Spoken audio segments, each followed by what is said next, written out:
पुत्तं मत्ति धनं मत्ति इति बालो विहयति अतहि अत्तनो नत्थि कुतो पुत्तं कुतो धनं। हे मनुष्या, ज्याला तू माझा पुत्र माझा पुत्र माझा पुत्र माझे धन माझे धन माझे धन म्हणून समजत आहे, तुझे स्वतःचेच शरीर तुझे नाही तर कुठला पुत्र आणि कुठले धन। मेरा मेरा क्या करता है पुत्र मेरा धन मेरा, काहे सोच कर दुख पाता रे जब शरीर तक नहीं तेरा। या तथागत भगवान बुद्धांच्या या धम्मपदाच्या या ओळीने विश्व शांतीदूत, विश्व वंदनीय, द लाईट ऑफ वर्ल्ड, या जगाचा प्रकाश, विश्वदीप, महान कारुणिक अरहत सम्यक संबुद्ध, देवानंग पियदस्सी धम्मदायाद महान सम्राट अशोक मौर्य, बोधिसत्व विश्वरत्न, खरा देशभक्त, खरे भारतरत्न, बोधिसत्व हा जग बदलणारा बाप माणूस, या भारताचे संवैधानिक राष्ट्रपिता, the father of nation, the symbol of knowledge, the greatest Indian, doctor Babasaheb Ambedkar, या तीनही महामानवांना तिवार अभिवादन करतो।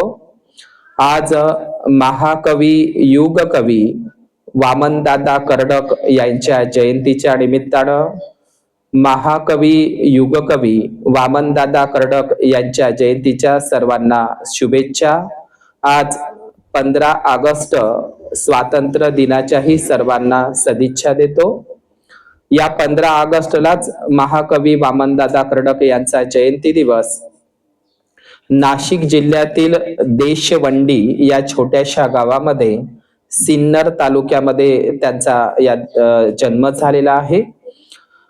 डॉक्टर बाबासाहेब आंबेडकरांचे निष्ठावान प्रामाणिक अनुयायी म्हणून महाकवी वामनदादा कर्डक, समता बाबासाहेबांची जी मातृ संघटना समता सैनिक दल यांचे खरे ते सैनिक होते।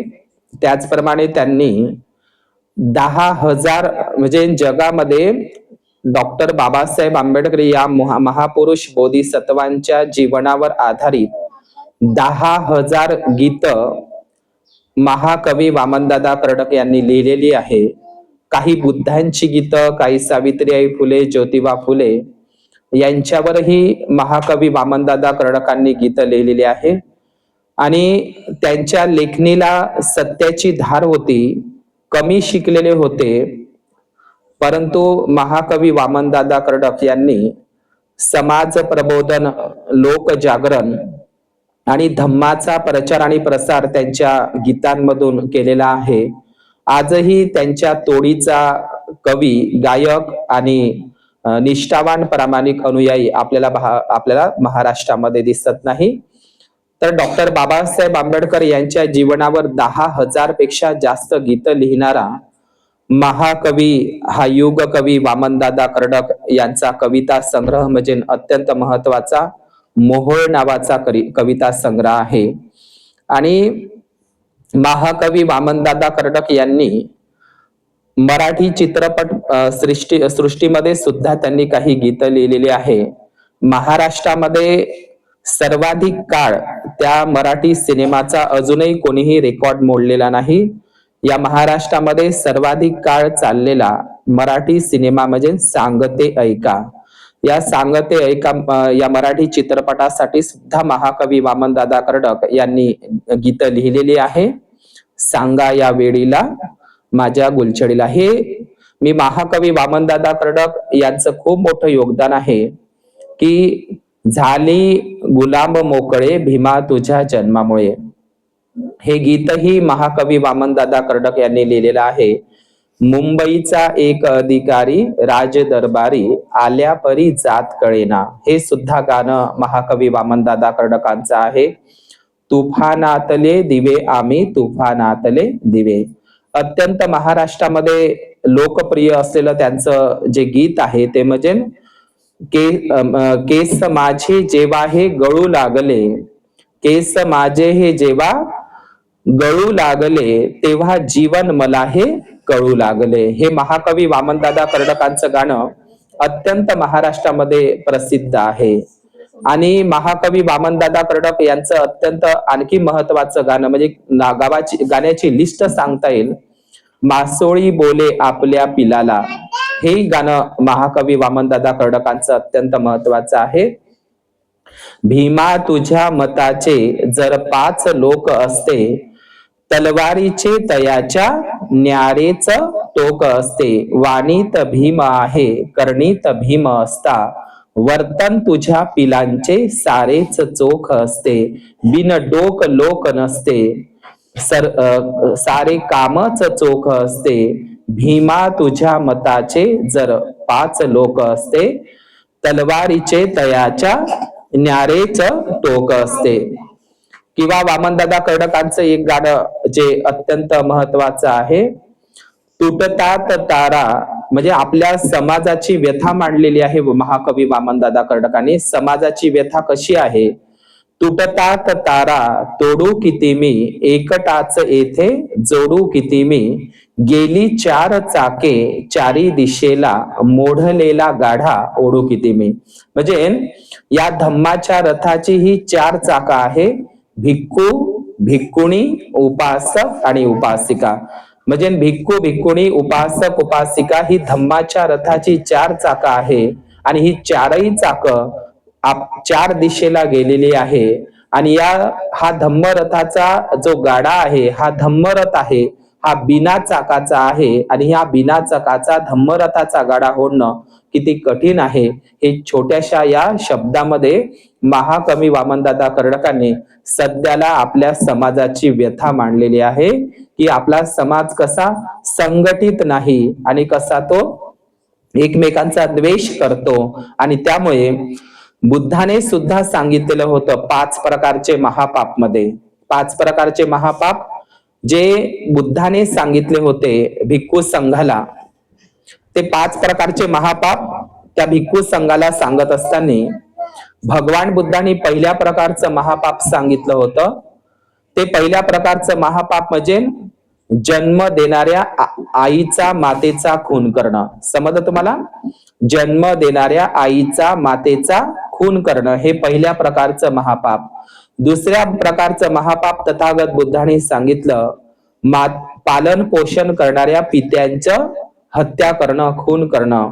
आणि तिसऱ्या प्रकारचं सांगितलं जे अर्हत भिक्खू आहे त्याची हत्या करणं, खून करणं. चौथ्या प्रकारचं महापाप भगवान बुद्धांनी सांगितलं जे अर्हत सम्यक संबुद्धाचं रक्त काढणं, खून काढणं. आणि तुम्हाला माहित आहे देवदत्ताने बुद्धाचं रक्त काढलेलं होतं ग्रीदकूट पर्वतावरून, जो तो दगड ढकलावून. तर हे रक्त काढणं, अर्हत सम्यक संबुद्धाचं रक्त काढणं हे सुद्धा चौथ्या प्रकारचं महापाप बुद्धाने सांगितलं. आणि 5व्या प्रकारचं महापाप बुद्धाने सांगितलं संघात फूट पाडणे. संघ म्हणजे कोणता? संघात फूट पाडणे. भिक्खू संघ, भिक्खुणी संघ, उपासक संघ, उपासिका संघ, या संघामध्ये फूट पाडणं हे 5व्या प्रकारचं महापाप बुद्धाने सांगितलेलं होतं. आपल्याला माहित आहे बुद्धांच्या कालखंडामध्ये जे देवदत्त नावाचा जो व्यक्ती होता बुद्धाचा शत्रू होता. मिलिंद प्रश्न ग्रंथामध्ये मिलिंद राजाने बुद्धाला नागसेन भंतेजीला प्रश्न विचारला होता. कोणता प्रश्न विचारला होता? नीट ऐका.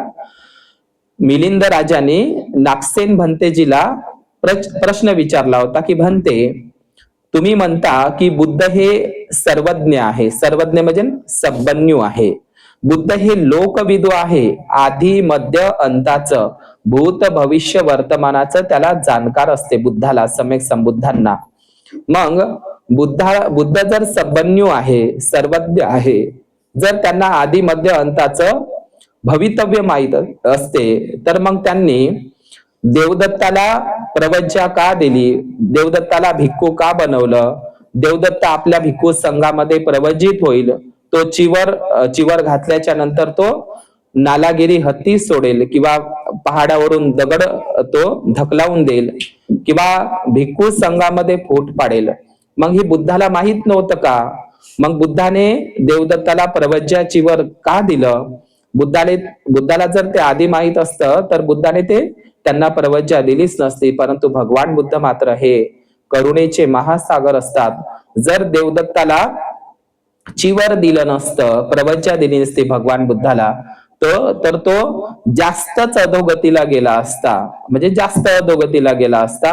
आणि हेही लक्षात घ्या, देवदत्ताचं चिवर मात्र भगवान बुद्धांनी उतरवलेलं नव्हतं. लक्षात घ्या, देवदत्तानं वज्जीपुत्तक नावाच्या 500 भिक्खू संघाला वेगळं करून त्यांनी वेगळ्या भिक्खू संघाची निर्मिती केली होती.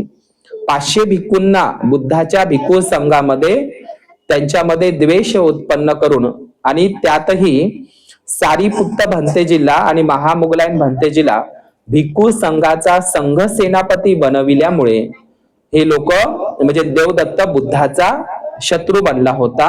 कारण देवदत्ताला संघाचं नायक बनायचं होतं.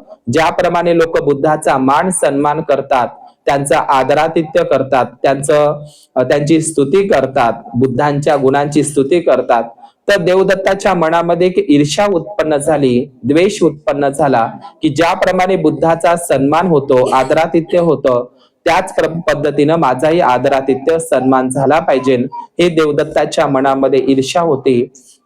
आणि म्हणून एकदा बुद्धाकडे देवदत्त आला आणि बुद्धाला म्हणत आहे, बुद्धा मला संघाचा नायक बनवा म्हणते, संघाचा नायक बनवा. तुम्ही आता थकलेले आहात, अशक्त कमजोर झालेले आहात, मला संघाचा नायक बनवा. भिक्खू संघ मी आजपासून सांभाळतो, तुम्ही आता याच्यातून परावृत्त व्हा. पण बुद्धाने मात्र धम्म आणि विनय हेच माझे खरे वारसदार आहे, हे भगवान बुद्धाने भिक्खू संघाला उपदेशून सांगितलं होतं.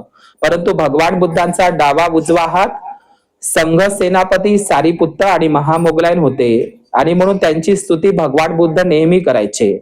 आणि म्हणून त्यामुळे सुद्धा हा द्वेष करायचा आणि नेहमी तो संघ सेनापती सारीपुत्त महामोगलायन यांचा द्वेष करायचा. आणि यातही देवदत्ताचा 500 भिक्खू संघापैकीचा एक शिष्य होता, देवदत्ताचा वेगळा भिक्खू शिष्य, तो म्हणजे कोकालिक नावाचा देवदत्ताचा शिष्य भिक्खू. हा कोकालिक सुत्तामध्ये हा कोकालिक सारीपुत्त आणि महामोगलायन भंतेंची नेहमी निंदा करायचा, द्वेष करायचा, ईर्ष्या करायचा. बुद्ध या कोकालिक भिक्खूला, देवदत्ताच्या या कोकालिक भिक्खूला नेहमी सांगायचे की हे सारीपुत्त आणि महामोगलांची निंदा करू नकोस, द्वेष करू नको. आणि मग त्याच्यावर ते खोटे आरोप करायचे सारीपुत्त महामोगलायन भंतेजीवर. पण बुद्ध नेहमी त्यांना सांगायचे आणि त्याचा किती दर्दनाक खून म्हणजे त्यांचा मृत्यू झाला होता हे आपण कोकालिक सुत्तामध्ये पाहत असतो. म्हणून भगवान बुद्धाने सांगितलं धम्मपदामध्ये, म्हणजे दुसऱ्यांचे दोष पाहू नये, दुसरा काय करतो किंवा काय करीत नाही याकडे लक्ष देऊ नये, स्वतः काय करावे व काय करू नये याकडेच लक्ष दिले पाहिजे.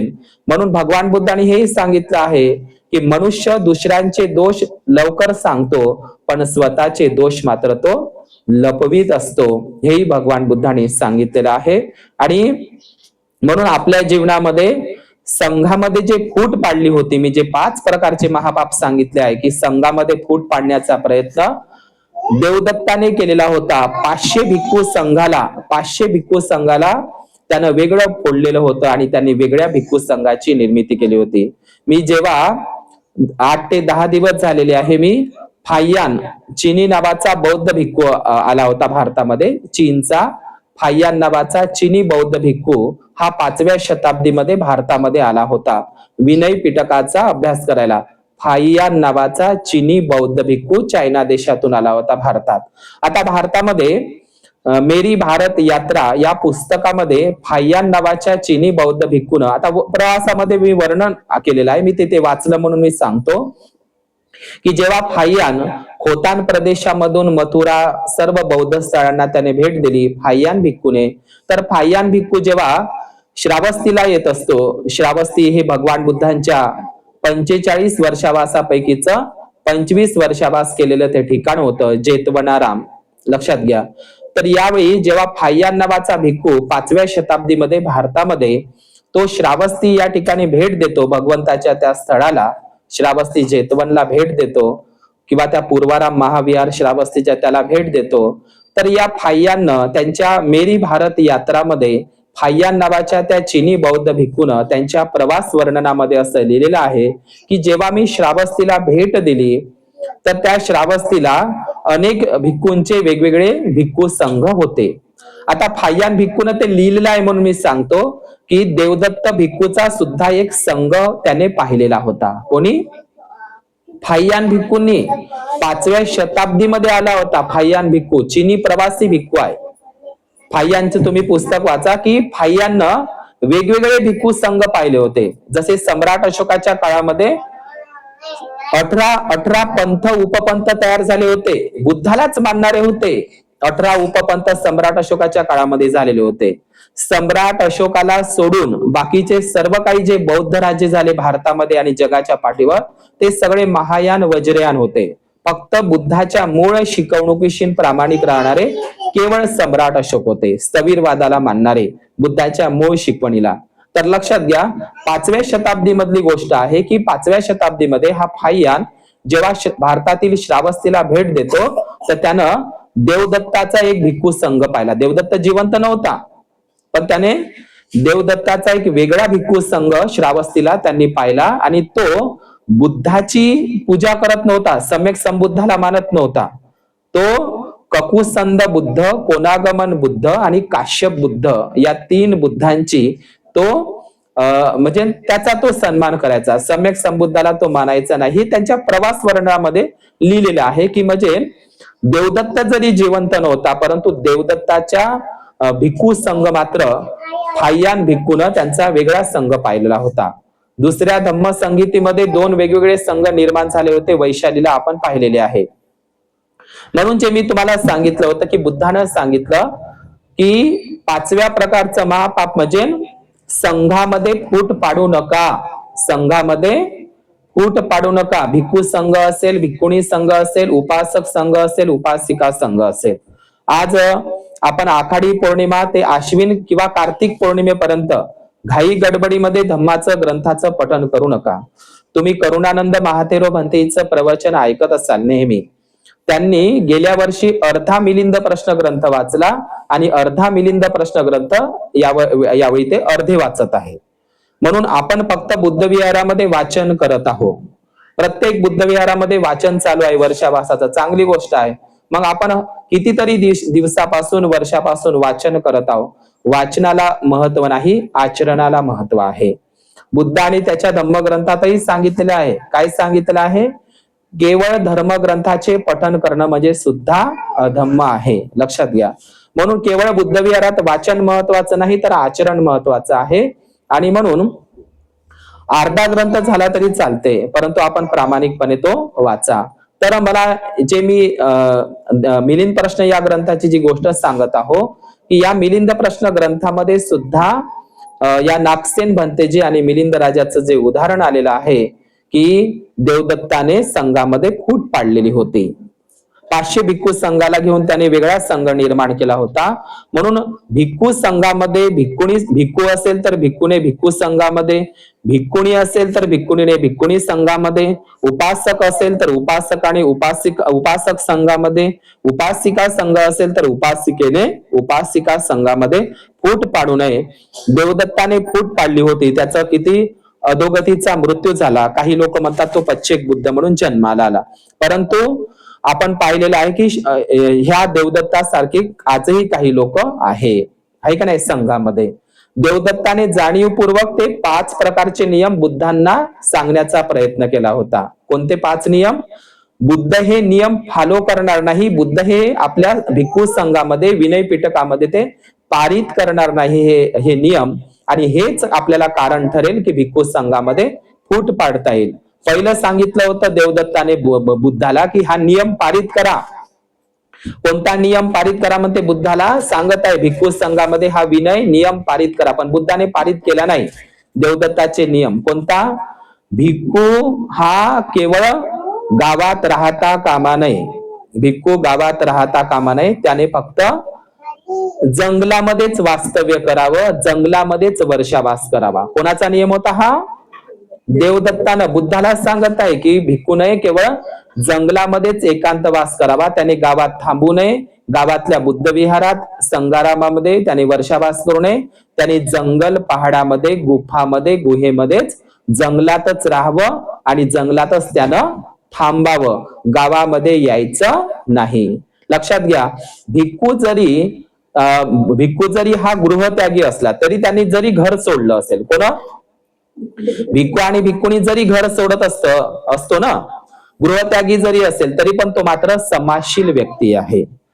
आणि समाज हा त्याचा एक परिवार आहे का नाही? समाजही काय आहे? एक प्रकारचा परिवारच आहे. जरी तो गृहत्यागी असेल परंतु समाजामध्ये त्यांना धम्म प्रचारासाठी यावं लागतं.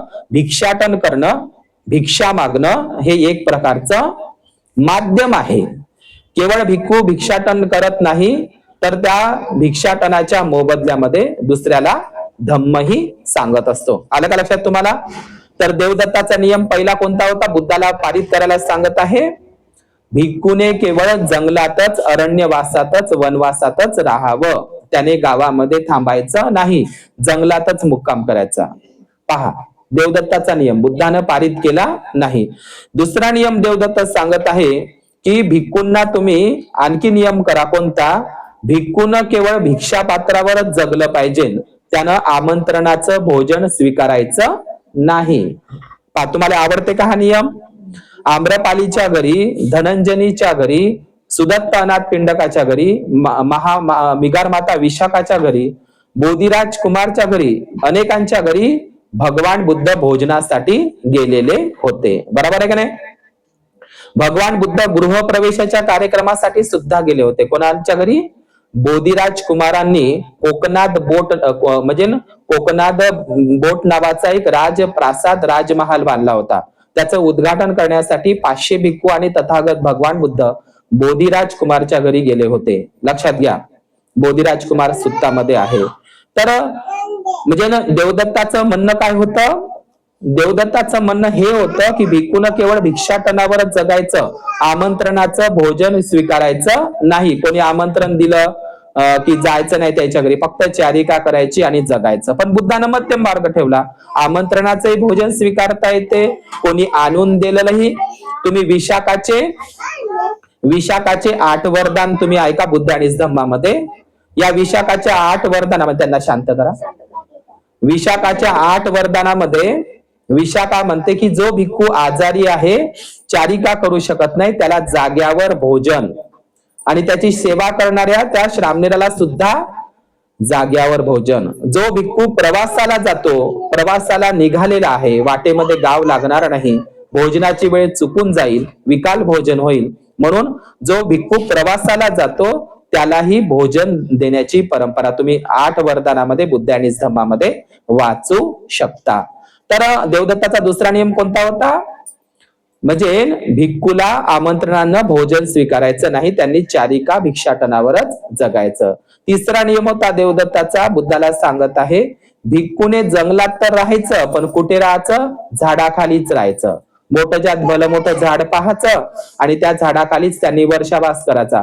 पाऊस राहो का उन्हाळा राहो का हिवाळा राहो, त्यानं झाडाखालीच वर्षावास करायचा.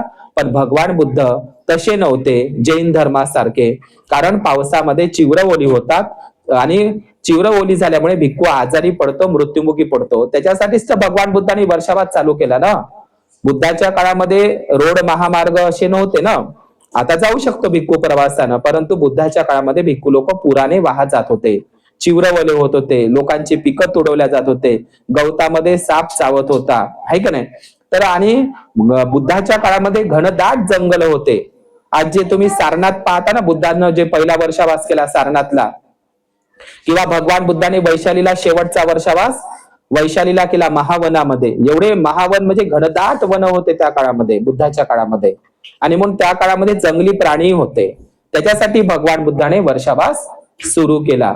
नंतर आधीच्या काळामध्ये करत होते ना, परंतु जसे जसे उपासक उपासिका वाढले, भिक्खू निवास, संघाराम, बुद्ध विहार वेगळी असतात आणि संघाराम वेगळे असतात. लक्षात घ्या, बुद्धाच्या काळामध्ये भिक्खू निवास आणि संघाराम जे विहार होते ते बांधून झाले का भिक्खू संघाला दान करत होते. लक्षात घ्या, आजच्या सारखं नव्हतं. विहार बांधून झाले का ते भिक्खू संघाला दान करत होते. आजच्या सारखे अध्यक्ष, उपाध्यक्ष, सचिव, चिवचिव कोणच राहत नव्हते. आणि जे लोक म्हणजे आज आपण पाहतो प्रत्येक बुद्ध विहारामध्ये की लोक फक्त पद घेऊन बसलेले आहे, पण विहाराचा अध्यक्ष ग्रंथ पठणाला राहत नाही, विहाराचा उपाध्यक्षही राहत नाही, सचिवही राहत नाही, चिवचिवही राहत नाही, कोणच राहत नाही, फक्त पद घेऊन बसलेले आहे. म्हणजे अशा पद्धतीनं प्रत्येक बुद्ध विहारामध्ये ही परिस्थिती आहे.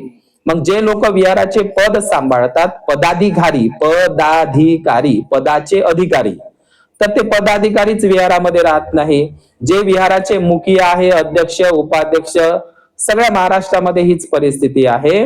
तर ते विहाराचा अध्यक्षच विहारामध्ये राहत नाही. त्याच्यात तरुण मुलं, तरुण जे म्हणजे पुरुष वर्ग तर वर्षावास दिसत नाही. या महाराष्ट्रामध्ये मी सगळा महाराष्ट्र पाहतो फिरून, पण प्रत्येक विहारामध्ये तरुण मुलगा आणि म्हातारे माणसंही दिसत नाही. माणसं तर अजिबात विहारात ग्रंथाला दिसतच नाही. बुद्ध विहार वर्षावास कोणाचा चालू आहे? वर्षावास भंतेजीचाच असतो, पण ग्रंथाचं पठण करणाऱ्या महिलाच आहे, पुरुष वर्ग दिसतच नाही. आणि म्हणून बुद्धाचा धम्म पुरुषांसाठी, स्त्रियांसाठी, तरुणांसाठी तर जास्त गरजेचा आहे. कारण बाबासाहेबांना म्हटलंय, जुन्या पिढीपेक्षा नव्या पिढीला धम्माची जास्त गरज आहे. म्हणून कमीत कमी या 3 वर्षावासामध्ये तिकडे मराठवाडा, बीड असेल, बीड, सोलापूर, परभणी, सातारा, सांगली, कोल्हापूर, इकडं तर विहार बंद राहते. पश्चिम महाराष्ट्र आणि मराठवाड्यामध्ये परिस्थिती अशी आहे की तिकडे ग्रंथही नाही आहे. ग्रंथ कायचं पठण आहे ते माहीतच नाही. भंतेजी तर दूरच राहिला वर्षावासासाठी आमंत्रित करणं, तिकडे आहेच नाही. सोलापूर, बीड, परभणी, सांगली, सातारा म्हणजे पश्चिम महाराष्ट्र आणि मराठवाडा. खऱ्या अर्थानं आपल्या नाग विदर्भामध्येच ग्रंथाचं पठण चालू आहे आणि त्याच्यातही महिला वर्ग आहे. लक्षात घ्या. आणि म्हणून महिला वर्ग आहे म्हणून बुद्धाचा धम्म टिकून आहे. बुद्ध विहार खुले आहे. बुद्ध विहारातच जाणारे लोक नसतील, केवळ 14 एप्रिललाच बुद्ध विहार खुले असतील आणि मग नंतर बुद्ध विहारात जाणारेच लोक नसतील, विहार जर लॉक राहील तर विहाराची दुरावस्था कशी राहील? विहारामध्ये स्वच्छता राहणार नाही, जाळ्या जुळमटे राहील आणि म्हणजे विहार अस्वच्छ राहील. जसं तुम्ही रोज घर झाडता तर बुद्ध विहारही झाडलं पाहिजे, आहे का नाही? तर बुद्ध विहारात जाणारेच लोक नाही, लॉक लावून आहे, तर त्या बुद्ध विहाराची स्वच्छता कोण करणार? म्हणून अनेक लोक बुद्ध मूर्त्या मागतात, मोठ्या मोठ्या मूर्त्या मानतात, भंतेजीच्या हातून उद्घाटन करतात, मूर्त्या आणतात, सगळं काही करतात, पण ते बुद्ध विहाराला लॉक असते. म्हणून तुम्ही महाराष्ट्रामध्ये, भारतामध्ये जेवढ्या काही बुद्ध लेण्या पहा, त्या बुद्ध लेण्याले दरवाजे नाही, कुलूपही नाही, खुल्याच आहे त्या बुद्ध लेण्या. तर अशीच परिस्थिती होती सम्राट अशोकाच्या भारतामध्ये. सर्व बुद्ध विहार 84,000 महाविहार सम्राट अशोकांनी बांधली. किती? 84,000 महाविहार बांधली सम्राट अशोकांनी एकट्या. तर ते 84,000 बुद्ध विहार, त्याचे जे गुरु होते, बौद्ध धम्म दीक्षा गुरु मोग्गलीपुत्त तिस्स, लक्षात घ्या, त्यांचं जन्मगाव मथुरा होतं. कोणाचं? मोग्गलीपुत्त तिस्स, सम्राट अशोकाचे धम्म दीक्षा गुरु. तर हे 84,000 बुद्ध महाविहार बांधून झाले. तर हे 84,000 महाविहार मोग्गलीपुत्त तिस्स भंतेजीला दान केले. कोण? एकट्या सम्राट अशोकाने पूर्ण जम्बूद्वीप भारतातले विहार आपल्या गुरु मोग्गलीपुत्त तिस्स या भंतेजीला दान केले. मग मोग्गलीपुत्त तिस्स 84,000 बुद्ध विहारामध्ये राहिले असेल का? त्यांनी आपापल्या भिक्खूला त्या विहारामध्ये वर्षावासासाठी ठेवलेलं होतं. लक्षात घ्या. म्हणून आज या म्हणजे मी जे तुम्हाला सांगितलं की जे 5 प्रकारचे जे नियम सांगितले होते देवदत्तानं बुद्धाला पारित करायला, पण ते बुद्धानं मान्य केले नाही. तर देवदत्ताचा नियम होता 3रा की झाडाखालीच वर्षावास करायचा. समजलं? भिक्खू लोकांना जंगलात तर राहायचं, पण झाडाखालीच थांबायचं. मग चांगला आहे का हा नियम? तर देवदत्ताचा हाही नियम भगवान बुद्धांनी मान्य केला नाही. किती झाले आता? 4 झाले ना. पहिला कोणता? भिक्खून केवळ जंगलातच राहायचं, अरण्यवासात, गावात यायचंच नाही. भिक्खून केवळ भिक्षापात्राचं जेवण घ्यायचं आणि भिक्षापात्र म्हणजे भिक्षाटनावरच जगायचं. त्यांना आमंत्रण स्वीकारायचंच नाही. एखाद्या उपासिकानं बोलावलं काय भोजनाला या भंतेजी, तर जायचंच नाही. हाही दुसरा नियम. तिसरा नियम कोणता? भिक्खून केवळ झाडाखालीच वास्तव्य करायचं. किती झाले आता? 3 झाले. आणि चौथा सांगितला होता देवदत्तानं, बुद्धाला पारित करा म्हणते. आणि देवदत्ताला पक्क माहित होतं की बुद्ध काही हे पारित करू शकत नाही, कारण बुद्धाचा मध्यम मार्ग आहे. आणि भिक्षा पात्रामध्ये भिक्खूने मांसाहार घ्यायचं नाही. मांसाहार समजलं तुम्हाला? म्हणजे मासोळ्या, मटण. आता भगवान बुद्धांनी त्याला काही मनाई केली नाही. कोणते लोक बुद्धाच्या काळामध्ये शिकारीवर जगणारे लोक होते. कालाम लोकांचं सुत्ता आहे का तुम्ही? शिकारीवर जगणारे लोक होते. सिंह सेनापती वैशालीचा बुद्धाची आणि भिक्खू संघाची निंदा करत होता. वैशालीला तुम्ही बुद्ध आणि धम्म मध्ये आहे का? सिंह सेनापती सुत्तामध्ये, की हा तथागत सम्यक संबुद्ध, किंवा आमगंध सुत्तामध्ये, की हा तथागत सम्यक संबंध आपल्या भिक्खूला भिक्षा पात्रामध्ये मासोळी मटण घ्यायला सांगतात. हे चांगलं नाही. तर भगवान बुद्धाला नियम कोणता पारित करायला लावते? की भिक्खूंनी, देवदत्त सांगत आहे बुद्धाला की भिक्खूंनी त्याच्या चारिकामध्ये, भिक्षाटनामध्ये मटण मांसाहार स्वीकार करायचा नाही. एखाद्या उपासकानं वाढलंय, समजा चारिका करत असताना वाढलंय, तर ते स्वीकारायचं नाही, वापस करून द्यायचं. पण भगवान बुद्धाने त्याला मनाई केलेली आहे. जे भिक्षापात्रामध्ये भेटन ते स्वीकार करायचं आहे. कारण बुद्धाच्या काळामध्ये आजही पाहिलं तर काही लोक शिकारीवर जगणारे आहे. ज्याच्या घरी जे अन्न शिजलं ते तुम्हाला देणार आहे, तो काही वांग्याची भाजी काही तुम्हाला देणार नाही.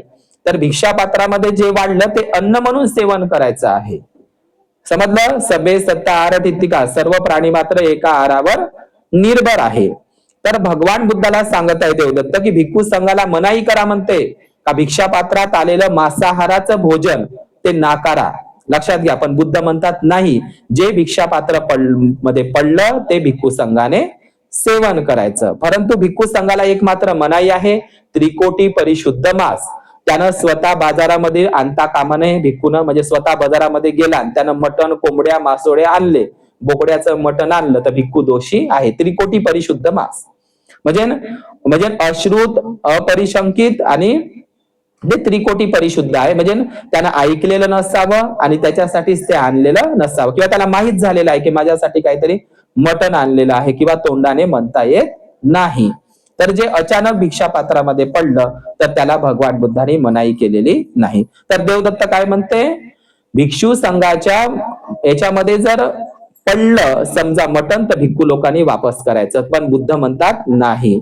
आणि 5वा नियम देवदत्त लागू करायला सांगत आहे की भिक्खू लोकांना नवीन चिवर घालायचं नाही. उपासक उपासिका श्रद्धेनं वर्षावासामध्ये कोण चिवर देत असेल, भंतेजी मला तुम्हाला कापड घेऊन मला चिवर शिवून द्यायचं आहे आणि तुम्ही आमचं नवीन चिवर वर्षावासात घाला, कार्यक्रमात घाला, प्रवारणा दिवस कठीण चिवर आमचं घाला, तर उपासक उपासकांकडून कोणाच कडून नवीन चिवर घ्यायचं नाही. भंतेजीनं मसान घाटातले इकडं तिकडं फेकलेले, खातावर उकिरड्यावर इकडे तिकडं स्मशान घाटातले फेकलेले तुकडे ताकडे जे आहे, सडलेले कुजलेले जे कापड आहे का नाही, ठिगळं ते सगळे इकडले तिकडले जमा करायचे. त्यानं ते सगळे ठिगळं जमा करायचे. कोण रस्त्यावर फेकलेले, कोण उकिरड्यावर फेकलेले, कोण स्मशान घाटात फेकलेले कापड, किंवा मृत व्यक्तीचे जे कापड आहे, किंवा जे चिरकुटे आहे, चिंध्या आहे, ते जिथं जिथं रस्त्यावर पडून दिसन उकिरड्यावर, तर ते जमा करायचे, त्याचं चिवर शिवाचं. आणि ते फाटलेलं पानसुकुलिक चिवर म्हणतात त्याला, ते ठिगळाचं चिवर भंतेजीनं घालायचं. नवीन चिवर उपासक उपासिका देतही असेल तर ते घ्यायचं नाही. समजलं? तर बुद्धानं ते मान्य केलं का? नाही. बरं झालं तो जीवक नावाचा तो भिक्खू आणि विशाखा मातानं सांगितलं की भंते, भिक्खूला आम्ही नवीन चिवर देऊ इच्छितो, त्याचा तुम्ही स्वीकार करा आणि भिक्खू संघामध्ये पारित करा. लक्षात घ्या. आणि तेव्हापासून नवीन चिवर तुम्ही दान द्यायला सांगता. याच्यामध्ये सगळ्यात मोठं काम आहे जीवक त्या वैद्याचं, आणि विशाखा मातामुळेच भंतेजीला नवीन चिवर घालायला भेटत आहे. तुम्हाला दान करण्याची संधी मिळत आहे. लक्षात घ्या. अठ्ठपरिस्कार मध्ये आणि चतुपरिस्कारामध्ये हे चिवर आहे, आणि चिवर दान करणं हे अत्यंत महत्वाची गोष्ट आहे. आपण लग्न समारंभामध्ये, आपल्या कुठल्याही घरच्या कार्यक्रमामध्ये अनेक आहेर घेतो, कपडे घेतो छोट्या, परंतु 12 महिन्यातून आपल्या घरून एक चिवर कोणत्याही भिक्खू संघाला आपण दान केलं पाहिजे. अन्न, वस्त्र, निवारा, आरोग्य आणि शिक्षण या 5ही गरजा जशा उपासकांना लागतात, सर्वांनाच लागतात, तशा भिक्खूलाही लागत असतात. वर्षावासामध्ये आपण औषधी, चिवर, भोजनदान, काही शिदादान आपण सगळं भिक्खू संघाला केलं पाहिजे. आणि ही परंपरा आजही परंपरा आहे. तर सांगा, बुद्धाने हे 5 नियम लागू केले का? नाही केले. बुद्धानं त्याला बेदखल केलं. आणि देवदत्ताने हे जाणीवपूर्वक बुद्धा पुढे मांडले. कारण देवदत्ताला माहित होतं बुद्ध काही हे 5ही नियम पारित करणार नाही विनय पिटकामध्ये, आणि तेच संधी आहे. बुद्धाने माझे नियम पारित केले नाही, म्हणून मी माझा वेगळा संघ निर्माण करतो. आणि त्यानं 500 भिक्खूचा वेगळा संघ निर्माण केला. कोणी? देवदत्ताने. लक्षात घ्या, 500 भिक्खू संघ. आणि त्याचा किती अंत झाला ते तुम्ही पाहतच आहे. मिलिंद प्रश्न ग्रंथामध्ये तुम्ही वाचा, किती बुद्धाचा द्वेष करता म्हणून संघामध्ये फूट पाडू नका. आज महाकवी वामनदादा कर्डक यांची 15 ऑगस्टच्या निमित्ताने जयंती आहे, म्हणून मी सांगतो की वामनदादा कर्डकांनी तेच सांगितलं त्यांच्या गाण्यामध्ये, तुटतात तारा तोडू किती मी, एकटाच येथे जोडू किती मी, गेली 4 चाके चारी दिशेला, मोडलेला गाडा ओढू किती मध्ये. म्हणजे भिक्खू, भिक्खुणी, उपासक, उपासिका ही धम्मरथाची 4 चाकं आहे. आणि ही 4 चाकं जर वेगवेगळ्या दिशेनं जात असेल तर बिना चाकाचा रथ ओढणं किती कठीण काम आहे. म्हणून संघामध्ये फूट पाडणं, कोणताही संघ असो, भिक्खू संघ, भिक्खुणी संघ, उपासक संघ, उपासिका संघ, याच्यामध्ये फूट पाडणं हे 5व्या प्रकारचं महापाप आहे. ते महापाप तुम्ही करू नका. कोणत्याच लोकांनी करू नका. मी जे सगळ्यांना सांगत आहो माझ्या व्हिडिओच्या माध्यमातून, उपासक उपासिकांनो, आपण वाचन करता, विहारामध्ये वाचन चालू आहे, चांगली गोष्ट आहे, पण आचरणही महत्वाचं आहे. आचरणो परमो धम्म आहे. आणि अनेक उपासक उपासिका म्हणतात आम्ही घरी ग्रंथ पठण करतो. कोणच लोक घरी ग्रंथ पठण करत नाही, खोटारडे बोलतात लोक. आणि म्हणून आपण विहारामध्येच ग्रंथ पठण केलं पाहिजे. घरी ग्रंथ पठण करत असेल, अधिष्ठान मांडत असेल, तर मग बुद्ध विहाराची गरज काय आहे?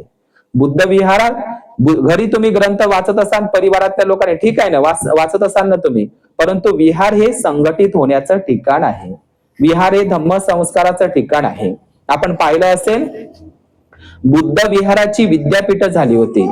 नालंदा हे विहारच होतं सुरुवातीला, ते विद्यापीठ नव्हतं. तक्षशिला, वल्लभी हे सगळे विहारच होते. विहाराचं विद्यापीठ झालं आणि जगात ते लोक शिकायला यायचे. समजलं का तुम्हाला? 10,000 भंतेजी शिकायचे. कुठे? श्रामणेर लोक प्रशिक्षण घ्यायचे नालंदाला. लक्षात घ्या, इतकं वैभव होतं. म्हणून एक काळ असा होता की हे जे 84,000 बुद्ध विहार जे सम्राट अशोकांनी बांधले होते, 84,000 बुद्ध विहार बांधले. ते 84,000 बुद्ध विहार एक प्रकारचे विद्यापीठ होते. ह्या बुद्ध लेण्या किंवा ध्यान साधनेचे वर्षावासाचे ठिकाण नव्हते. जेवढ्या काही महाराष्ट्रामध्ये, भारतामध्ये बुद्ध लेणे आहे का नाही, त्या सर्व बुद्ध लेण्या विद्यापीठ होते. भिक्खू संघ धम्माचा प्रचार प्रसार होत होता. सांगा, बुद्ध विहारातून प्रचार होत आहे का धम्म प्रचाराचा? उलट धम्माचा अपप्रचार होत आहे. लक्षात घ्या, आपल्या समाजामध्ये सर्व धर्मातील लोक एकत्रित आहे, पण आपला समाज मात्र अजूनही संघटित झालेला नाही आहे. मग आपला समाज जर संघटित होत नसेल आणि समाज जर एकत्र येत नसेल, त्यांची मन एकत्र येत नसेल, बुद्धाने माणसं जोडली, माणसाला माणसापासून तोडलं नाही, आहे ना. आणि जो माणसाला माणसापासून तोडतो तो धम्म असू शकत नाही. आणि जो माणसाला माणसापासून तोडतो तो उपासक उपासिका राहू शकत नाही. लक्षात घ्या आपल्या जीवनामध्ये. म्हणून देवदत्तानं ते महापाप केलं होतं, संघामध्ये फूट पाडली होती. म्हणून महाकवी वामनदादा कर्डकानं तेच सांगितलं की गेली 4 चाके चारी दिशेला, मोडलेला गाडा ओढू किती मी. समजलं तुम्हाला? म्हणून भीमा तुझ्या मताचे जर 5. जेव्हा यश भिक्खू आश्विन या श्रावण पौर्णिमेला यश भिक्खू प्रवचित झाला, तर त्यानं 50 मित्रांना धम्माकडे आणलं. 50ही मित्रांनी चिवर घेतलं होतं. 5चे 50 केले होते. कोण? यश नावाच्या भिक्खूनं. एकदम दारूच्या आहारी गेला होता यश. लक्षात घ्या. म्हणून आपल्या जीवनामध्ये जास्तीत जास्त माणसं जोडण्याचा प्रयत्न करा. आणि दुसरी गोष्ट, बुद्ध विहार हे केवळ बुद्ध धम्माचे प्रचाराचे केंद्र आहे, ते राजकीय क्षेत्र नाही. राजकारण वेगळं आहे आणि धम्म कारण वेगळं आहे. राजकारण वेगळं आहे, धम्म कारण वेगळं आहे. राजकारण करायचं असेल तर विहाराच्या बाहेर करा, धम्म कारण करायचं असेल तर बुद्ध विहार आहे. तुम्ही मस्जिदी पहा, कोणाचे मंदिर पहा, तेही लोक राजकारण करतात, पण मंदिरामध्ये, त्यांच्या मस्जिदीमध्ये, त्यांच्या चर्चमध्ये तुम्हाला राजकारण करताना दिसणार नाही. राजकारण हा विषय बाहेरचा आहे, तोही धम्माशी संबंधित आहे. बुद्धाने राजे महाराजांना राज्य कसं चालवायचं हे बुद्धाने सांगितलेलं होतं. आज 15 ऑगस्ट आहे. ये आजादी झूठी है, देश की जनता भूकी है. अण्णाभाऊ साठेचं वाक्य आहे. आजाद देश के गुलाम. गुलामांचा व गुलाम करणाऱ्यांचा धर्म एक नसतो. लक्षात घ्या. सगळ्यात मोठी गुलामगिरी भारत भोगत आहे आणि आताही भोगत आहे. लक्षात घ्या. भारत देश स्वतंत्र नाही झाला, भारत देश हस्तांतरण झालं. म्हणजे इंग्रज गोरे लोक गेले आणि इंग्रज गोऱ्या लोकांच्या हातून ब्राह्मण गोरे लोकांच्या हातात सत्ता आली. लक्षात घ्या. आजही 3% ब्राह्मणाच्याच हातामध्ये पूर्ण भारत देश आहे. म्हणून ये आजादी झूठी है, देश की जनता भुकी आहे. आपण आझाद देश मध्ये वावरत आहोत, पण आझाद देशाचे गुलाम म्हणून जगत आहोत. लक्षात घ्या. इंग्रजांच्या हातून जी सत्ता होती, ती इंग्रजांच्या हातून सत्ता ब्राह्मणांच्या हातात आलेली आहे. आणि म्हणून खरं स्वातंत्र्य कोणतं आहे, बाबासाहेबांनी सांगितलंय. मुक्ती कोण पथे ग्रंथामध्ये सांगितलंय बाबासाहेबांनी. कोणतं खरे स्वातंत्र्य कोणते? ज्या माणसाची बुद्धी आणि मन स्वतंत्र आहे, तो मनुष्य स्वतंत्र आहे. ज्याची मन व बुद्धी दुसऱ्याकडे गहाण पडलेली आहे, तो मनुष्य कसा आहे? मोकळा असून गुलाम आहे. लक्षात घ्या. तुमचं मन आणि बुद्धी जर स्वतंत्र नसेल, गुलाम असेल, तर तुम्ही मोकळे असून सुद्धा कसे आहे?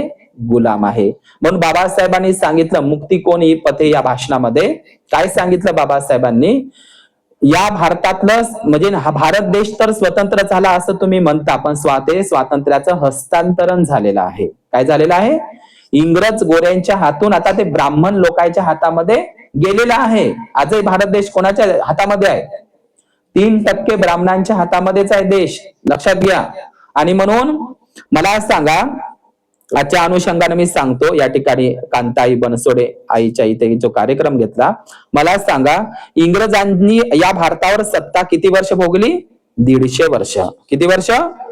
150 वर्ष भारत देश गुलाम राहिला. कोणाच्या याच्यामध्ये गुलामीत? इंग्रज ब्रिटिशांच्या. आणि 400 वर्ष मुघलांच्या राहिला.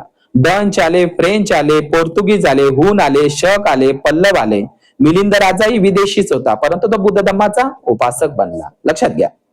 परंतु पल्लव राज्य हे विदेशीच होते, परंतु त्यांनी बौद्ध धम्माचा स्वीकार केला. कुशाण सम्राट कनिष्क राजा विदेशी होता, तरी पण त्यांनी बुद्ध धम्माचा स्वीकार केला. एवढा बौद्ध धम्माचा प्रभाव होता. लक्षात घ्या. आणि म्हणून काही लोक, बदमाश लोक असा अपप्रचार करत आहे की सम्राट अशोकामुळे भारत देश गुलाम झाला. त्याने तलवार खाली ठेवली, बुद्ध धम्माचा स्वीकार केला. त्यांनी अहिंसा तत्व बुद्धाचं स्वीकारलं, तलवार खाली ठेवली, युद्धाला नकार दिला, आणि म्हणून भारत देश गुलाम झाला. असं बदमाश लोक, काही लोक आजही ते 15 ऑगस्टला करताय की सम्राट अशोकामुळे भारत देश गुलाम झाला. अजिबात नाही. सम्राट अशोकामुळेच भारत देश सोन्याची चिडिया झाला होता. आजही अनेक देशामध्ये बुद्ध आहे, जपान, चायना, कोरियामध्ये. ज्या देशात बुद्ध आहे तर ते देश काही गुलाम होतात का? नेपाळ नावाचा देश कधीच गुलाम झाला नाही, आपण इतिहासामध्ये ऐकत असतो. म्हणजे बुद्ध धम्माचा स्वीकार केल्यामुळे, युद्धाला नकार दिल्यामुळे, तलवार खाली ठेवल्यामुळे, बुद्धाचं अहिंसा स्वीकारल्यामुळे भारत देश गुलाम होऊ शकत नाही. बुद्धाची अहिंसा मध्यम मार्गी आहे, याच्यासारखी नाही. या तुम्ही आता येणारी पौर्णिमा कोणती आहे? सावन पौर्णिमा. अहिंसक अंगुलिमालाने धम्मदीक्षा घेतली होती. कोणती? बुद्धाची अहिंसा आणि महावीराची अहिंसा वेगवेगळी आहे, सारखी नाही, पण शिकवत आहेत असे लोक. समजलं का? देवदत्त म्हणजे अंगुलिमाल काय करत होता? अंगुलिमाल ते होतं ना, ते अंगुलिमाल सावन पौर्णिमेला दीक्षा घेतली आहे. कोण? अंगुलिमालानं. तर अंगुलिमालाला राजा प्रसेनजित, श्रावस्ती मधली घटना आहे ना, श्रावस्तीचा राजा प्रसेनजित, त्याच्या राज्यामध्ये अंगुलिमालाची दहशत होती. तो काही सोनं लुटत नव्हता, दागदागिने लुटत नव्हता, पैसे लुटत नव्हता. तो फक्त एका उंगलीसाठी, एका माणसाची एक उंगली कापण्यासाठी अख्खा माणूस तो मर्डर करत होता. सोनं नाणं लुटत नव्हता, कोणाची तो इज्जत लुटत नव्हता, कोणा स्त्रीची. त्याला काही घेणदेण नव्हतं, त्याला फक्त एक उंगली पाहिजे नव्हती. बरोबर आहे का नाही? मग त्याची दहशत एवढी माजली होती कोसल महाजनपदामध्ये की त्याच्या भीतीनं, म्हणजे जे सैनिक होते का नाही, राजसैनिक, कोणाचे सैनिक? मी अहिंसा सांगत आहो बुद्धाची. राजा प्रसेनजिताचे जे राज सैनिक होते, जेवढे जेवढे सैनिक अंगुलीमालाला पकडण्यासाठी पाठवत होते, ते अंगुलीमाल त्याचा खात्मा करायचा. समजलं तुम्हाला? मग त्याच्या भीतीनं मालाच्या हातानं मरण्यापेक्षा भगवान बुद्धाच्या भिक्खू संघामध्ये चिवर घेतलेलं बरं, म्हणून राजा प्रसेनजिताचे राज सैनिक बुद्धाकडे येऊ लागले. पण बुद्धाने त्या राज सैनिकाला मनाई केली, तुम्ही राज्याचं रक्षण करा. समजलं तुम्हाला? याचा अर्थ काय? बुद्धाला युद्ध नको होतं का? राजाचं तुम्हाला म्हणते, तुम्ही राज सैनिक आहे, तुम्ही सैनिक आहात, तुम्हाला राजाचं आणि राज्याचं रक्षण करायचं आहे, मी तुम्हाला प्रवज्जा देऊ शकत नाही. समजलं का तुम्हाला? तर हे विनय पिटकामध्ये लिहिलेलं आहे. म्हणून भगवान बुद्धांची अहिंसा आणि बुद्धाची अहिंसा, महावीराची अहिंसा वेगळी आहे. हाती न घेता तलवार, बुद्ध राज्य करी जगावर, आजही करत आहे, लक्षात घ्या. म्हणून खरे स्वातंत्र्य कोणते? तर ज्याचं मन व बुद्धी स्वतंत्र आहे, तो मनुष्य स्वतंत्र आहे. मी तुम्हाला विचारलं होतं की भारताने 150 वर्ष इंग्रजांची सत्ता भोगली आणि 400 वर्ष मुघलांची सत्ता भोगली. हे 150 वर्ष काहीच नाही आणि 400 वर्षही काहीच नाही. ब्राह्मणांच्या गुलामगिरीत आपण हजारो वर्षापासून आहोत, आहे का नाही? गुलामगिरी पुस्तक लिहिलं का नाही ज्योतिबा फुलेने? हजारो वर्षापासून गुलामगिरीत आहोत. कोणाच्या? ब्राह्मणाच्या. आणि आजही ब्राह्मणांची सत्ता आहे 3% लोकांची. सांगा आपल्याला स्वातंत्र्य भेटलं आहे का? इंग्रज गोरे गेले आणि त्याच्या हातून सत्ता कोणाच्या हातात आली? ब्राह्मणांच्या. ब्राह्मणही विदेशीच आहे. आणि मग आपण हजारो वर्षाच्या गुलामीतून कोण काढलं आपल्याला? बाबासाहेबांनी. हे तर फक्त 150 वर्षाचीच गुलामी होती, हे तर 400 वर्षाचीच गुलामी होती. पण खऱ्या गुलामगिरीतून, हजारो वर्षाच्या गुलामगिरीतून कोण बाहेर काढलं आपल्याला? बाबासाहेबांनी. आपल्या गळ्यातलं गाडगं आणि आपल्या कमरेचा झाडू कोणामुळे सुटला? बाबासाहेबांमुळे. आणि ते आपला खरा स्वातंत्र्य दिवस जर पाहतो म्हटलं तर आपला खरा स्वातंत्र्य दिवस म्हणजे 14 ऑक्टोबर 1956 आहे. झाले गुलाम मोकळे भीमा तुझ्या जन्मामुळे. आपला खरा स्वातंत्र्य दिवस पाहतो म्हटलं तर ज्यावेळी बाबासाहेबांनी 22 प्रतिज्ञा दिल्या, तुम्हाला बुद्ध धम्माची दीक्षा दिली आणि हजारो वर्षाचा तुमच्या गळ्यातील गाडगं आणि फडा सुटला, त्या गुलामीतून आपण बाहेर सोडलो. खरा आपला स्वातंत्र्य दिवस जर पाहतो म्हटलं तर तो म्हणजे 14 ऑक्टोबर 1956 आहे, अशोक विजयादशमी. हे तर इंग्रजांच्या हातून झालं ना. आणि आता हे म्हणणं सोडून द्या, भारतीय लोक तेच म्हणत आहे, इंग्रजांनी लुटलं, इंग्रजांनी लुटलं, इंग्रजांनी लुटलं. अरे हो, लुटलं, ते लुटासाठी आले होते. पण इथं ब्राह्मण लोक लुटत आहे, त्याचं काय? इंग्रजापेक्षा तर जास्तीत जास्त ब्राह्मण लुटत आहे. तिकडे बसवा त्याला. तर इंग्रजांनी तर लुटलं, ते तर विदेशीच होते. पण सगळ्यात जास्त ब्राह्मण लुटत आहे. आजही 3% ब्राह्मणांची सत्ता आहे या भारत देशावर.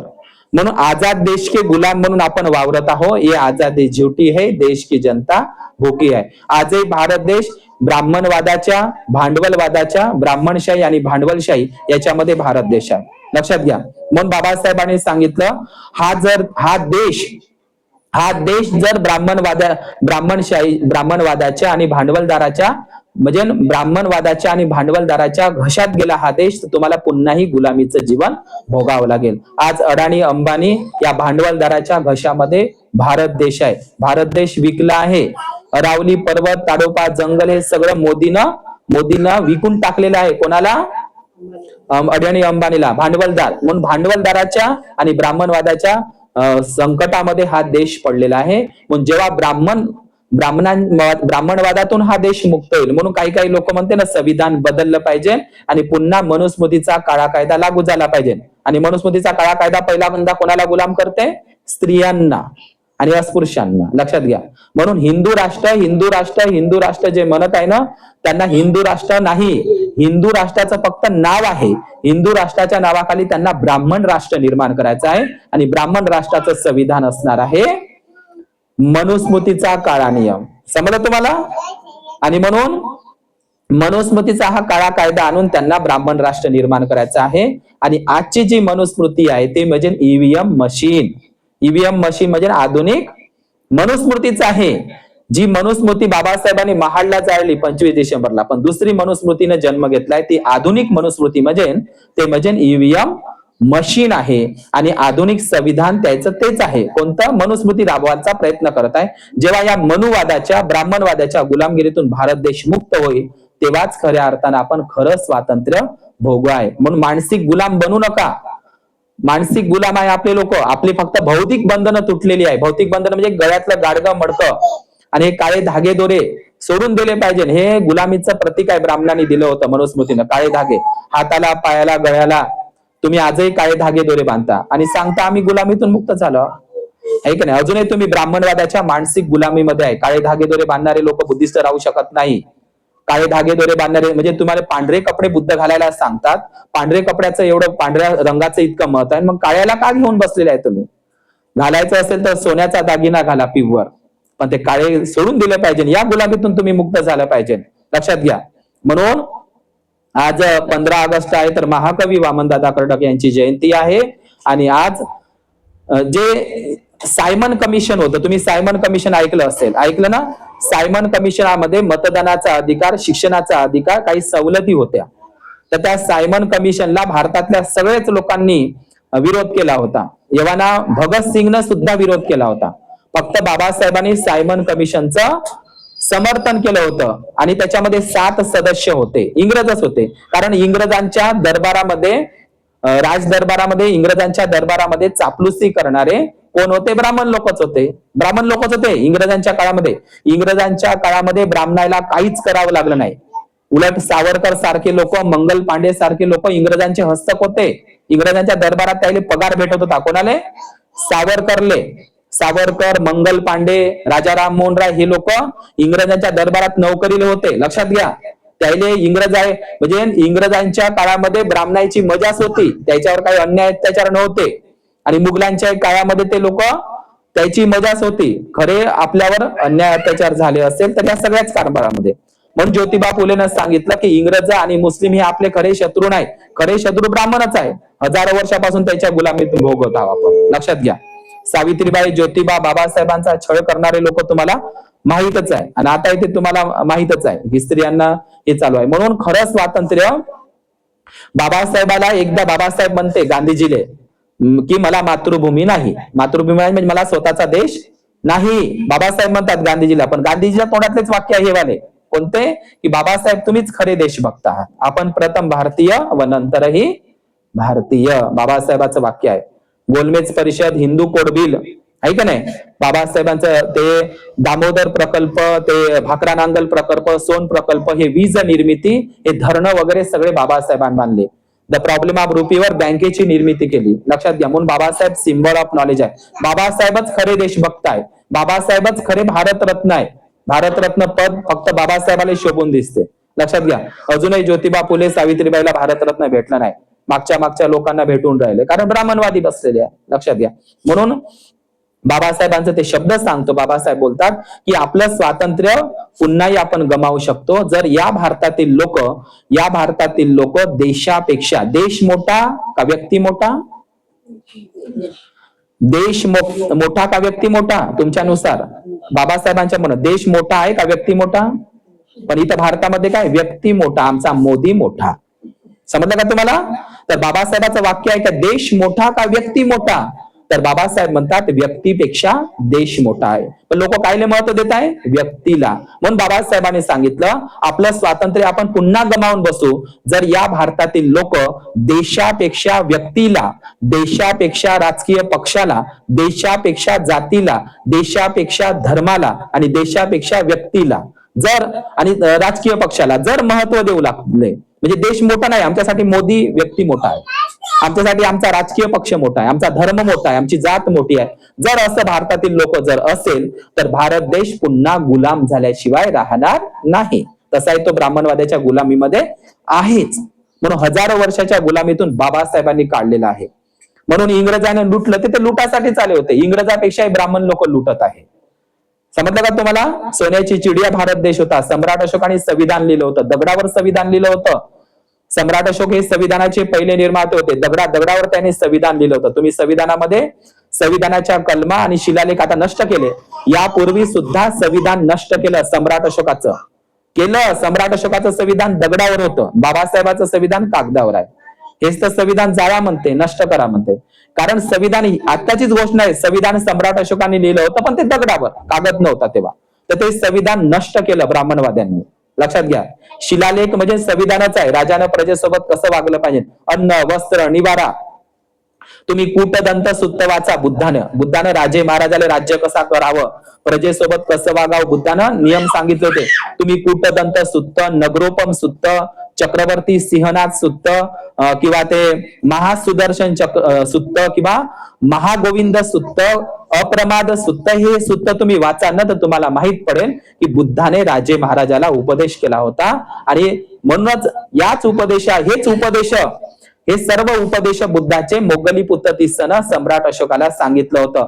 अपमाद सुत्त आणि कूटदंत सुत्त हे मोगली पुत्र तिस्स भंतेजीनं सम्राट अशोकाला सांगितलं होतं. म्हणून त्याच्यावरच त्यांनी राज्य निर्माण केलं होतं. म्हणून भारतामध्ये स्वातंत्र्य, समता, बंधुता आणि न्याय हे मानवी मूल्य बुद्धाचे आहे, फ्रेंच क्रांतीतले नाही. बाबासाहेब म्हणतात वोटिंग पद्धती शलाका पद्धतीवरून घेतलेली आहे. भिक्खूंच्या बॅलेट पेपर बुद्धाचं वय. बुद्धाने बॅलेट पेपर चालू केलं, बुद्धानं आरक्षण चालू केलं. उपाली भंतेजीला आधीची वर देते, हे आरक्षणच होय. लक्षात घ्या, स्त्री पुरुष समानता बुद्धापासूनच चालू झालेली आहे. आरक्षणही बुद्धाचं आहे. तुम्ही उपालीचा प्रसंग वाचा, बुद्धाने जमामध्ये उपालीला पहिलेची वर का देते, ते एक प्रकारचं आरक्षणच आहे. बॅलेट पेपर बुद्धाचंच होय. शलाका पद्धतीवरून मी मतदानाची प्रक्रिया घेतलेली आहे. कोण म्हणत आहे असं, बाबासाहेब संविधान सभेतल्या भाषणामध्ये. आणि स्वातंत्र्य, समता, बंधुता हे मानवी मूल्य फ्रेंच राज्यक्रांतीतले नाही, बुद्धाच्या तत्वज्ञानातून घेतले आहे. बाबासाहेब म्हणतात. काही बदमाश लोक म्हणतात तिकडून बाहेरून आणलेली आहे. संविधान हे उष्ण आहे. संविधान या भारतामध्ये गोलोकशाही गणतंत्र प्रणाली होती. कोणती? वैशालीला राजे महाराजांनी कसं राज्य चालवलं, म्हणून भारत देश सोन्याची चिडिया होता. कोणाच्या काळामध्ये? सम्राट अशोकाच्या काळामध्ये.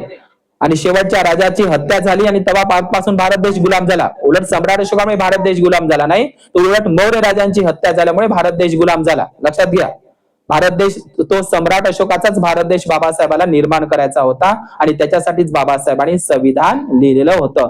भारत देश तुकड्या तुकड्यामध्ये वाटलेला होता, पण एक संघ भारत करण्याचं काम कोणी केलं? संविधानानंच केलं. भारत तुकड्या तुकड्यामध्ये होता का नाही, निजामांच्या इकडं तिकडं, याचं म्हणजे राजेशाही खतम झाली आणि लोकशाही आहे. आजही त्या अहेरी गडचिरोलीला राजेशाही आहे का नाही?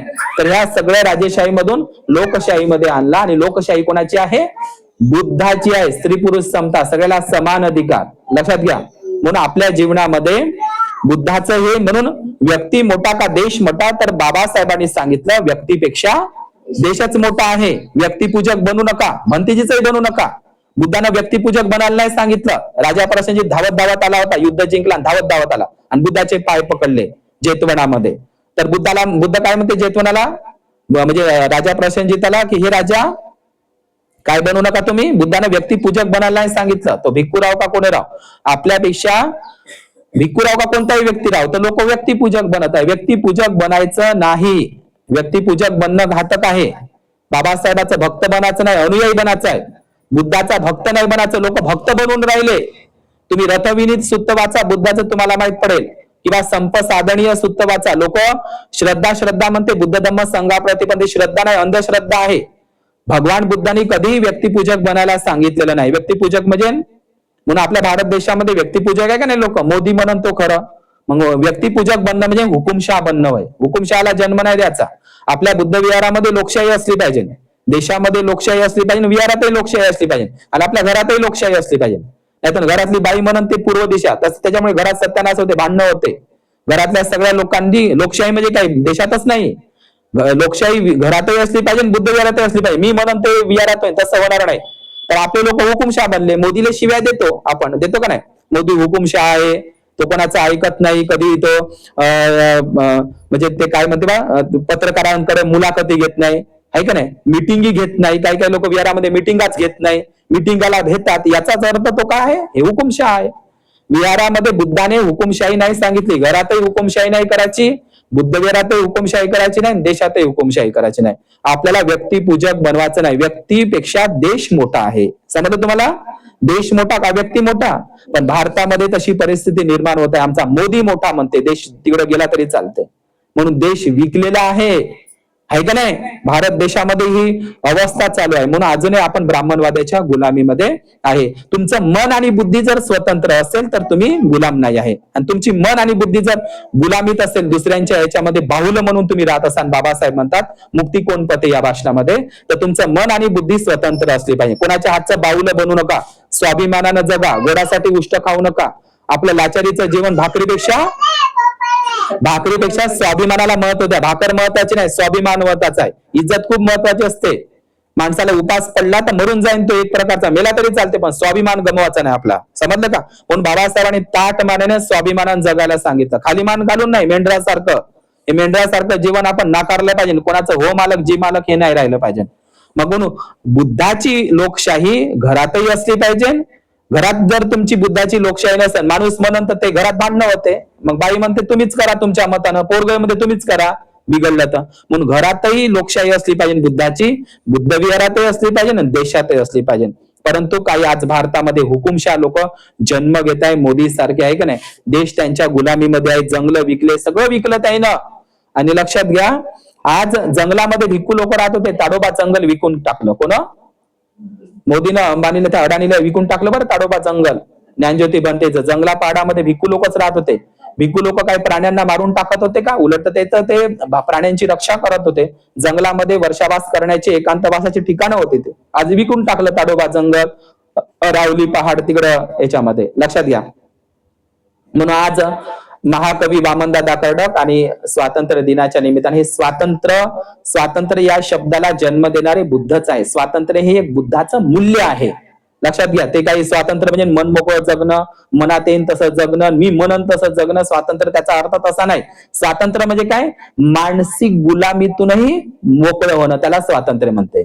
तुम्ही स्वातंत्र्य आहात, पण तुमची बुद्धी आणि मन जर गहाण असेल, अंधश्रद्धेमध्ये असेल, कुठल्या बुवा बाबाकडे असेल, दगडा धोंड्याला तुम्ही शरण जात असाल, धागा दोरावर तुम्ही विश्वास ठेवत असाल, तर तुम्ही गुलाम आहात. मग धागा बांधला मी, आज धागा मला जे काय करायचं ते धागा करन, मी कायले करू? तर असा विश्वास ठेवणं म्हणजे गुलामीत आहात. हे गुलामीचंच प्रतीक आहे. काळे धागे दोरे तोडले पाहिजे तुम्ही याचा, आहे का नाही? आणि म्हणून आज महाकवी वामनदादा कर्डकाची जयंती आहे 15 ऑगस्टला. लोक त्याच्या गाण्यावर जगून राहिले, भारतातले गायक लोक, पण त्याची जयंती करत नाही.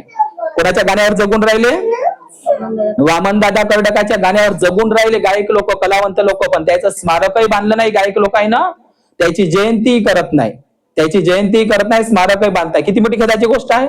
10,000 पेक्षा गाणी लिहिली आहे, त्याच्या गाण्यावर जगून राहिले. कडूबाई, खरात, हे सगळे लोक दारू पिऊन गाणे म्हणून राहिले, हे का नाही? शील तोडून भगवान बुद्धाचं. तर ज्याच्या गाण्यावर जगत आहे, इतके वर्ष झाले, तेच गाणे तुम्हाला आवडते वामनदादा कर्डकाचे, आहे का नाही? तुफानातले दिवे वगैरे सगळं हे तुम्ही ऐकत असता, आहे का नाही? हे सगळे गाणे कोणाचे आहे? वामनदादाचे, आहे का नाही? सागर मनाचा जिथे शुद्ध आहे तिथे बुद्ध आहे. कोणाचं गाणं आहे? वामनदादाचं. तुफानातले दिवे, भीमा तुझ्या मताचे जर 5 लोक असते, आहे का नाही? ज्याने प्रेमाने जिंकिले जगा, वीर असा गौतम आहे. मुंबईचा एक अधिकारी. लक्षात घ्या.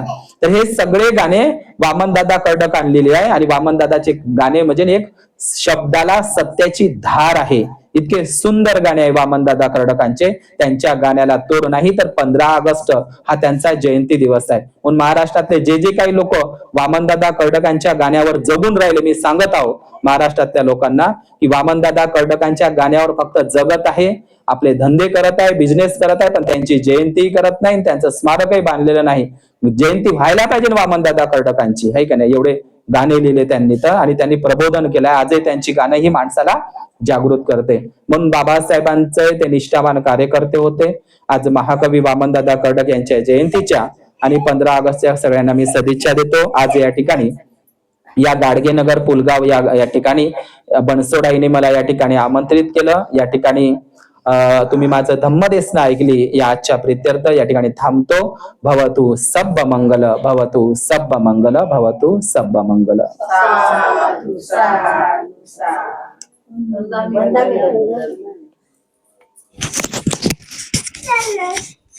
चला, मला बाबुळगावला जायला लागते बाबा.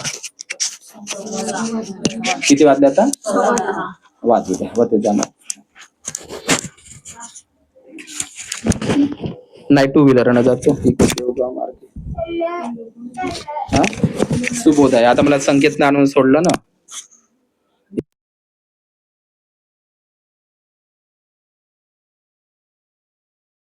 सध्या मी नेऊन देणार यार. करा क्या पटपट. हा सगळ्यांना सांगतो मी बडोद्याला चालता 20, 21, 22ला ज्ञानज्योती बनतेचं महापरित्राण पाठ आहे यावर्षी पण त्याची पहिल्यांदाच येत आहे. 23 सप्टेंबरचा कार्यक्रम असतो. 20 आणि 21ला तुम्ही रिझर्वेशन करा. खूप सारे लोक येणार आहे यावर्षी ज्ञानज्योती बनतेची पहिल्यांदाच येणार आहे. बडोद्याला संकल्प तुम्ही पाहिलाय का ते? बडोद्याचा कार्यक्रम नाही पाहिला का कोण? दीक्षाभूमी सारखा भीमा कोरेगाव सारखा कार्यक्रम असते. बाबासाहेबांनी तिथं 11 दिवस ड्युटी केली तर त्या वडाच्या झाडाखाली बाबासाहेबांनी संकल्प केला होता. तर मग तो संकल्प दिवस असतो 23 सप्टेंबरला. ऐका 23 सप्टेंबरला संकल्प दिवस असतो. लाखोंच्या संख्येनं तिथं लोक येतात. भगवान बुद्धांच्या अस्थी आहे तिथं आणि आपण पावागड हे स्थळ सुद्धा पाहायला जाऊ.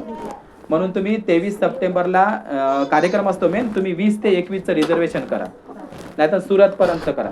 ठीक आहे. सगळ्यांना सूचना आहे तुम्ही सगळ्यांनी 23 सप्टेंबरला संकल्पभूमी बडोद्याला चालायचं आहे. 2 दिवसासाठी कार्यक्रम आहे. ठीक आहे. एकदा तिथचा कार्यक्रम पहा मग तुम्हाला माहित पडेल. खूप सुंदर कार्यक्रम असतो. रॅली घेत आहे यावर्षी पण तिथचा कार्यक्रम आहे महापालिकेचा. हा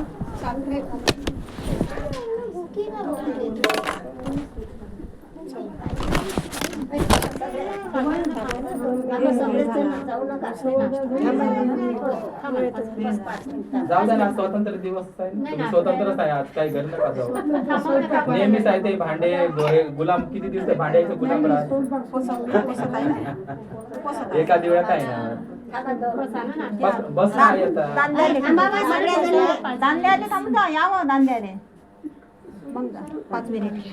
सगळ्यांनी जायचा एक दिवस. मग होते उपवास तुमचं काही नाही. लावा बरं हात. तुम्ही मग अष्टशील नाही घेतलं तर तुम्ही अष्टशील दिलं असतं ना. मला माहित नाही तुम्ही पंचशीलच घेता म्हणा. इम अर्थदान पुष्पदान फलदान जलदान नाना वस्तुदान पुण्यनिमित्त इचितं पचितं तुयं क्षिपमेव समिज्झन्तु सभे पुरेन्तु चित्तसंकल्पा छन्दोपन्नो रसो यथा आयु आरोग्य संपत्ति सब संपत्ति में वंच ततो निबाण संपत्ति इमिनाते समिच्छतु. साधु साधु साधु. वंदन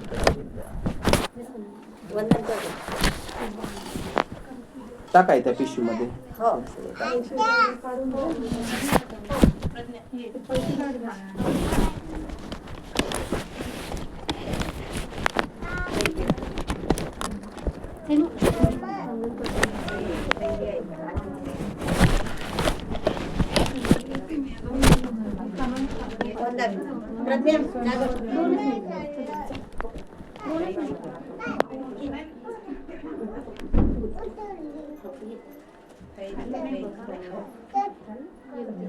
टाका आहे पिशवीमध्ये. दाण आहे ना याच्यात पाकिटात टाकून द्या सगळं. बाकीचे फळ वगैरे त्यात टाकून.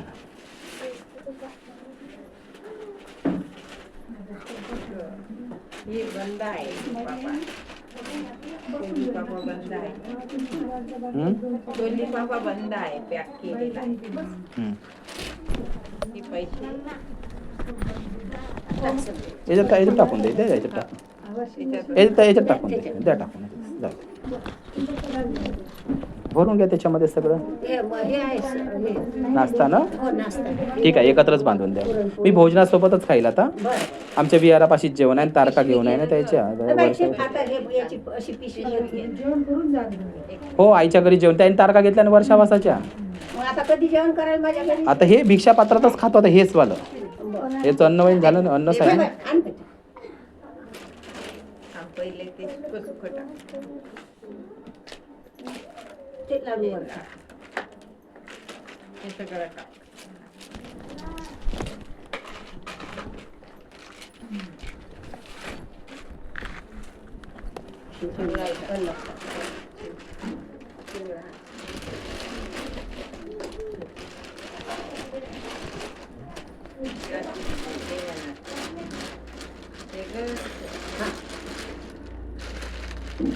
द्या यांना प्रसाद वाटून सगळा. पापा एखाद्याची 2 व्हीलर मला सोडून द्या म्हणा. मी याला तिकून आणलं मी कसं आहे तरी. ते मला वेळ झाला त्याच्यामुळे ऑटोवाला सोडत नाही. पोरायला घेऊन गेला तो 15 ऑगस्टच्या ना.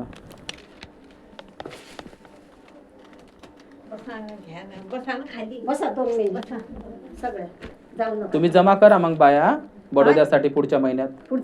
हो 2 दिवसाची गोष्ट आहे. चला एकदा ते थळपा दीक्षाभूमी सारखं तिचा कार्यक्रम पाय एकदा. जाग्यावर डायरेक्ट गाडी आहे ना बडोद्याला आणि तिथून ऑटो करायचा 1 किलोमीटर आहे सोडून देते. तुम्ही जास्त घरात राहिले जास्त मग हे होते फिरत राहायचं पाय मोकळं. जास्त फिरायचं नाही आणि गरज तिथं तुम्ही गेलं कार्यक्रमामध्ये तिथून ऑटो केला का तुम्हाला रेल्वे स्टेशन पासून आणून देते. रेल्वेत बसला का झालं. जे संकल्पभूमी आहे ना तिथून 1 किलोमीटर आहे रेल्वे स्टेशन पासून बडोद्याच्या लागूनच आहे. लोक तर पायदळच जातात. अजनी दीक्षाभूमी कसं आहे तशासारखं. हा पण आपण ऑटोने जायचं. 23ला कार्यक्रम असतो तो पण 20-21 हो पुढच्या महिन्यात कायले. आता दीक्षाभूमी तर नाही हो का 27 होते नाही ना मग आता दीक्षाभूमी तिरकून येणं होते. तो 2 दिवसाचा कार्यक्रम आहे ना 23 सप्टेंबरचाच आहे ना. येणं होते ना 27ला. नाही घेतली ना त्याच्यातच लावल्या. नाही नाही राहू द्या होऊन जाते. कोणताही एक खाल्लेला पदार्थ काही फरक मी विषय. चला कोण आहे पाय बरं आई लवकर पाय मा.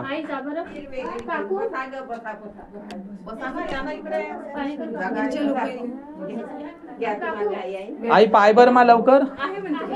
चला कोण आहे घ्या हे मला पिशवी घे. चला घेऊन तू बदमाशीपणा काऊन करतो रे. हा गडबड करतो ते ऐकत नाही. चांगला वंदन चल बाय याला दान देऊन टाक इकडे केळ धरले ऐकत नाही केळ धरले दान देऊन टाका तिकडे चिकन तिकडे ऐकत नाही काय बाजूला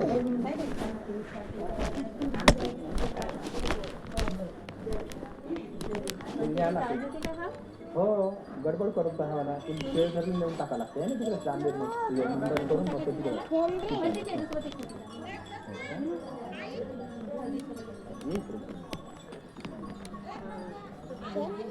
आई कामात आहे थोडी.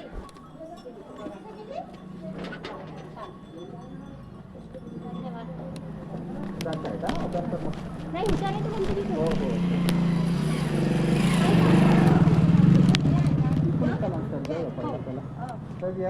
नाही आपल्याला नसतं बस स्टँडवर.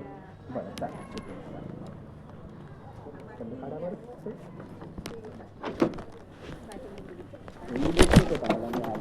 हो गेल्या वर्षी आदल्या वर्षी आला.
थोडी.